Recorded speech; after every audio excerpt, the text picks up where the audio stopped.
Hey everyone, welcome back to my channel. If you're new, hi, my name is Spencer.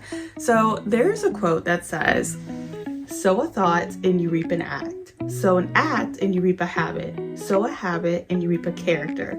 Sow a character and you reap a destiny. And guys, as we move along through 2024, it is imperative that we kind of have a clear idea of where we want to see ourselves by the end of the year. So when you have an idea of what you want to achieve with your artwork, where you want to go with your art style, what mediums you want to pursue, and essentially what goal you have for yourself. When you have that thought clear in your mind, write it down and start thinking about baby steps that you can achieve, steps that you can take to achieve that goal. And within those steps, you'll notice that it's going to require you to actually build habits for yourself. When you start to build a habit, it can actually transform your character, which hopefully is a good transformation. The first habit that I would recommend for any artist is just getting started, getting over that fear of failure, getting over your perfectionism. I found that 9 times out of 10 as artists, the number one thing that holds us back is that perfectionism, is the fear of not creating something perfect, not creating something amazing, not creating something that's like jaw-dropping the first try.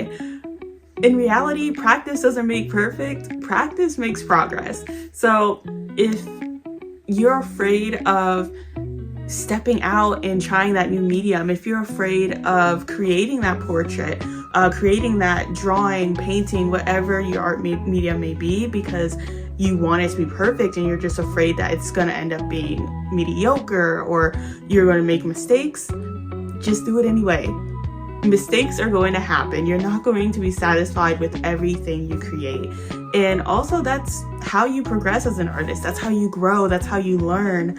And something that's helped me get over this fear of failure is purchasing canvas paper. Now, don't get me wrong. I am a huge advocate of working with what you already have. If you're on a tight budget or you may not have the means to go out and purchase more supplies, definitely work with what you have and trust. We serve a good God. God always provides. He is a God who is with you and he gives us what we need. And y'all, if you know me, if you're watching this video and you know me, then you know what I mean by like when I say to really trust in the Lord and just work with what you have. Know that you can still create with whatever you have. I remember when I was younger, I didn't have enough money to purchase paints. I didn't have enough money to purchase new art supplies. So the one thing I did have was coffee. And it wasn't like expensive, like Keurig K-Cups coffee. It was like the $1 like coffee, grounded up coffee grounds. And I ended up painting with coffee. And that was, I think that was a video I posted on this channel like a while ago, like years ago. And yeah, I was able to grow. I was able to practice painting in that medium using coffee grounds. So whatever you gotta do, you gotta do. Sometimes you gotta do with sometimes you gotta work with what you have. But anyway, aside from that, I do recommend grabbing a sketchbook,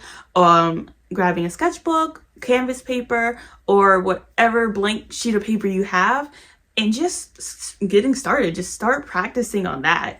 And also, I would say that once you start to do that, you'll start to see how that shift in mindset from being afraid of failure to just deciding to do it, how that will actually leak into other areas of your life. I probably shouldn't have said leak. That was nasty. But you may notice that in other areas of your life, you may be less nervous to try something new. Maybe go out and travel somewhere you've never been, try a different food you've never tried. So yeah.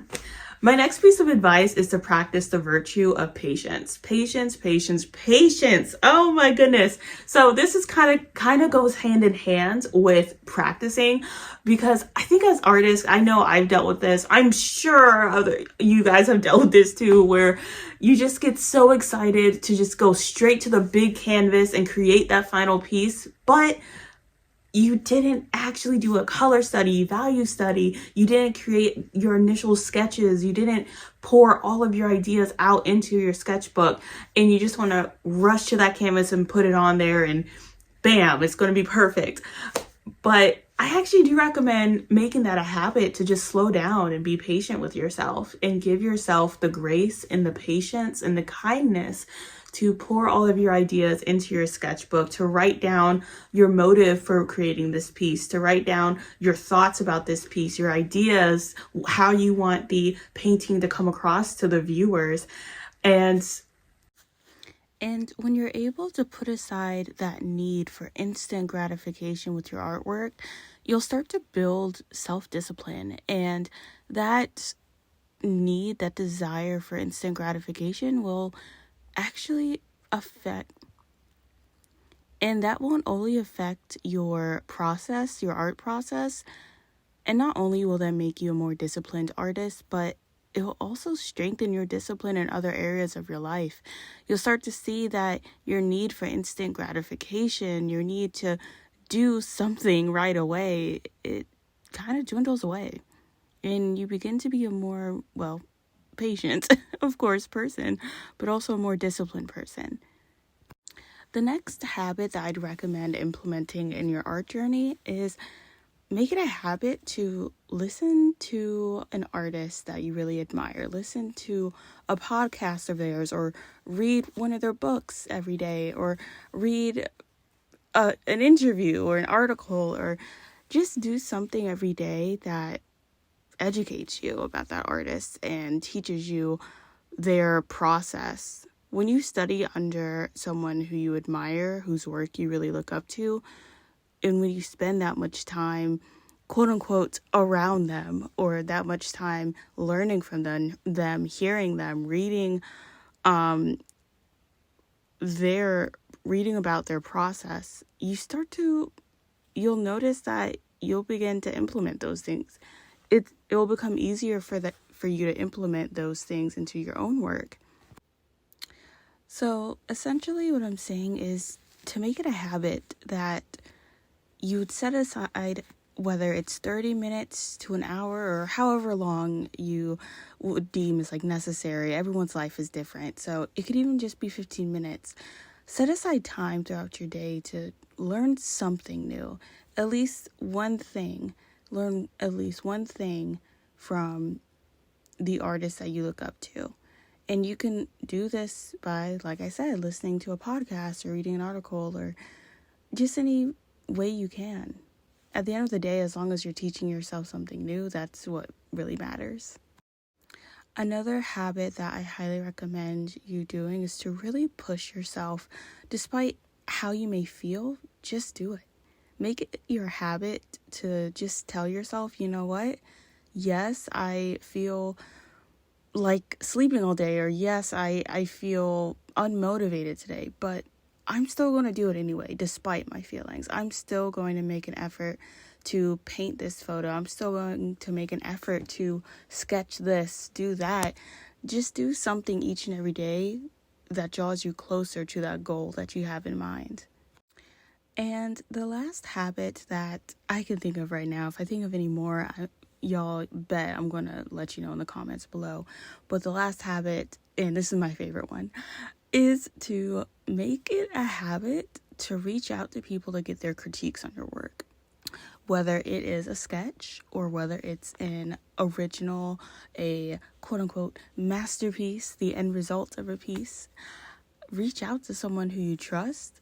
And I don't mean reach out to someone who you know will say, oh, that's beautiful, even though that's not what they may feel. Because at the end of the day, yes, art is a wonderful way for us to express ourselves and to let our emotions out. But I truly believe art is a way for us to connect with one another. No man is an island, and life is about building relationships. Life is about loving others. And one of the reasons why I create is to add beauty, joy, and to encourage others. So I would honestly recommend reaching out to others to get their input on your piece. Ask them how they feel about the piece, what emotions your piece evokes within them. Ask them what they see. whether that person is an artist or not. And trust me when I say you won't regret it. Yes, it may sting a little bit. Yes, it is a very, very humbling thing to do. Believe me when I say it will humble you. But yeah, I honestly, I'm going to be real. I have reached out to people. I started reaching out to people for their critiques. And I actually welcomed unwarranted advice, unwarranted critiques from people on Instagram. And if someone commented something negative about a piece, I made it my mission to turn that into a positive and to reflect on it and say, you know what? This piece actually isn't as good as I thought it was. Or I take a step back and I'll assess it and just think, what are some things I can do to change this piece for the better? I don't know if you guys have seen one of my last videos called The Art of Humility. Essentially, I was talking about a piece that I worked on, which ended up being hideous, but I was so impatient with it.